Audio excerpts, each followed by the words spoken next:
কাঁচা কাঁঠাল ফুরিয়ে যাওয়ার আগে দুর্দান্ত স্বাদের এই কাঁচা কাঁঠালের তরকারি যে একবার না খেয়েছেন সে কিন্তু অবশ্যই এভাবে করে একবার তৈরি করে খেয়ে দেখবেন এর টেস্টটা কেমন। একটা হাঁড়িতে আমি দিয়েছি হাফ কাপ রান্নার রেগুলার তেলটা যখন হালকা গরম হয়ে গিয়েছে ওই পর্যায়ে আমি এর মধ্যে দিয়ে দিচ্ছি 3 টুকরার মতো তেজপাতা, দিয়েছি এখানে 4 টুকরার মতো দারুচিনি, দিয়েছি এর মধ্যে 4 টুকরার মতো ফাটানো এলাচ, দিয়েছি 6-7 টুকরার মতো লবঙ্গ দিয়ে এখন এই গোটা মশলাগুলোকে ফোড়ন তুলে নিতে হবে। ফোড়ন তুলে নিতে নিতে এর মধ্যে দিয়ে দিচ্ছি আমি 1 কাপ পেঁয়াজ কুচি। যেহেতু এখানে আমি চিকেন, ডাল আর কাঁঠাল রান্না করব এর জন্য আমি এখানে 1 কাপ পেঁয়াজ কুচি দিয়েছি। পেঁয়াজ কুচির পরিমাণটা আপনারা বাড়িয়েও নিতে পারবেন। পেঁয়াজটাকে কিন্তু আপনাকে লালচে করে ভাজতে হবে। 1 থেকে 1.5 মিনিট লালচে করে পেঁয়াজটাকে খুব ভালোভাবে কিন্তু ভেজে নিতে হবে। পেঁয়াজটাকে আমি লালচে করে ভেজে নিয়েছি। ভেজে নিতে নিতে এর মধ্যে দিয়ে দিচ্ছি বাটা মশলার মধ্যে আছে 1 টেবিল চামচের মতো আদা বাটা, আছে 1 টেবিল চামচের মতো রসুন বাটা, এর মধ্যে আছে হাফ চা চামচের মতো ধনিয়ার গুঁড়া, দিয়ে দিচ্ছি এর মধ্যে 1 টেবিল চামচের মতো হলুদের গুঁড়া, দিয়ে সামান্য পরিমাণ কিন্তু আমি নাড়াচাড়া করে নিচ্ছি যাতে মশলাটা নিচে লেগে না যায়। দেওয়ার পরে এর মধ্যে দিয়ে দিচ্ছি 1 টেবিল চামচের মতো লাল মরিচের গুঁড়া। লাল মরিচের গুঁড়া দিয়ে সামান্য পরিমাণ পানি দিয়ে দিচ্ছি। এর আগে দিয়েছি হাফ চা চামচের মতো টালা জিরা গুঁড়া দিয়ে আমি এখানে পানিটা দিয়ে মশলাটাকে খুব ভালোভাবে কিন্তু কষিয়ে নিচ্ছি।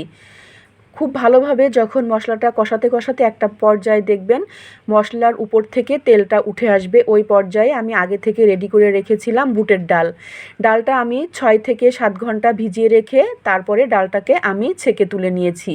অবশ্যই কিন্তু আপনারা ডালটাকে 3-4 থেকে 5 ঘন্টা ভিজিয়ে রেখে তারপরে আজকের এই কাঁচা কাঁঠালের মধ্যে এই বুটের ডালটা অবশ্যই ব্যবহার করে দেখবেন। মশলার সাথে ডালটাকে আবারও আমি খুব ভালোভাবে 1 মিনিটের মতো করে কষিয়ে নিচ্ছি। কষিয়ে নিতে নিতে এর মধ্যে দিয়ে দিচ্ছি আমি এখানে ফার্মের মুরগি। আমি আজকে ফার্মের মুরগি দিয়ে করছি, আপনারা ঠিকই একই প্রসেসে আপনারা কিন্তু এখানে গরুর মাংস দিয়েও করতে পারবেন। এখানে আমি একটা মাঝারি সাইজের মুরগিটার যে স্কিন আছে স্কিন সহ কিন্তু আমি ব্যবহার করেছি। স্বাদ মতো লবণ দিয়েছি, দিয়ে এখন এই ডালের সাথে মাংসটাকে কিন্তু আপনাকে খুব ভালোভাবে 3 থেকে 4 মিনিট কষাতে হবে।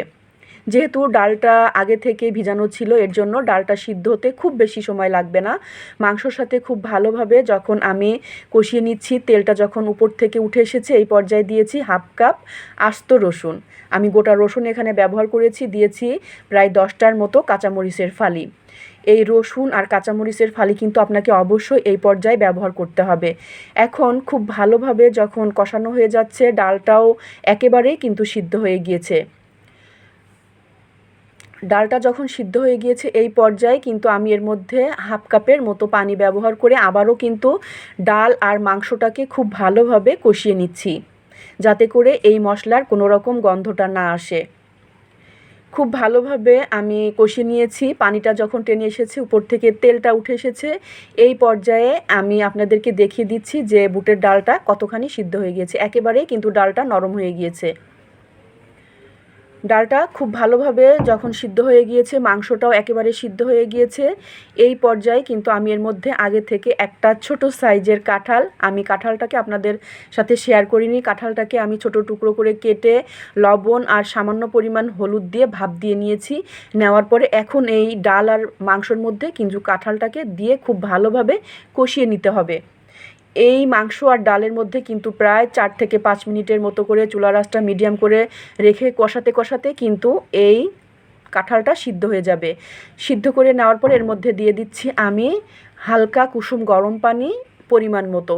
যেহেতু কাঁঠালের তরকারি একেবারে মাখো মাখো হয়, এখানে কিন্তু কোনো রকম ঝোল খাওয়া যায় না, এর জন্য পরিমাণ মতো আপনাকে পানিটা বুঝে শুনে দিয়ে দিতে হবে। উপর থেকে দিয়েছি সামান্য পরিমাণ টালা জিরা গুঁড়া দিয়ে আমি অফ ক্যামেরায় ঢাকনা দিয়ে ঢেকে রেখেছিলাম প্রায় 6 মিনিট। 6 মিনিট পরে আমি ঢাকনাটা তুলে নিয়েছি, চুলার আঁচটা কিন্তু মিডিয়ামে আছে। একেবারেই কিন্তু কাঁঠাল তরকারিটা সিদ্ধ হয়ে গিয়েছে আর আমি আপনাদেরকে দেখিয়ে দিচ্ছি যে কতখানি সিদ্ধ হয়ে গিয়েছে আর ফ্লেভারটা কিন্তু অসাধারণ। এই পর্যায়ে আমি উপর থেকে গন্ধরাজ লেবু দিয়ে দিচ্ছি। চুলার আঁচটা একেবারে লোতে করে রেখে ঢাকনা দিয়ে ঢেকে রেখে দিচ্ছি আবারও 5 মিনিট। 5 মিনিট পরে আজকে আপনাদের সাথে শেয়ার করেছি আজকের এই কাঁচা কাঁঠালের তরকারি। একবার খেয়ে দেখবেন এর টেস্টটা কতখানি। ভালো থাকবেন সবাই, আল্লাহ হাফেজ।